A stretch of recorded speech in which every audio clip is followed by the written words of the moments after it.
আপু, আমার নাম নিধি। ঘটনাটি ঘটেছে আমার সাথে। আমার বয়স তখন 10 বছর। আমি একবার আমার নানু বাড়িতে বেড়াতে গিয়েছিলাম। আমার নানু বাড়ির বাথরুমটা ছিল বাহিরে। তো রাত 1টার দিকে আমার বাথরুমে যাওয়ার প্রয়োজন হয়। আমি একা একা উঠেই যাই। কিছুক্ষণ বাদে আমার মনে হলো যে বাহিরে তুমুল ঝগড়া আর মারপিটের আওয়াজ আসছে। আমি অনেক বেশি ভয় পেয়ে গিয়েছিলাম। এত রাতে কে এরকম শব্দ করছে? আমি তাড়াহুড়ো করে বাহিরে বের হয়ে দেখলাম বাহিরে একটা পিঁপড়াও নেই।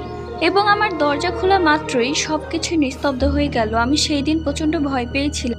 এরই মধ্যে আমার আগের ভিডিওতে কমেন্ট করেছিল হারিসা, রূপন্তী, নার্গিস, নাফিসা, জুই, ইরা, রোদসি, বর্ষা, নাজিহা, সুমাইয়া, আরিশা, তানহা, তোভা, সামিরা, আফরিনা, আহনা।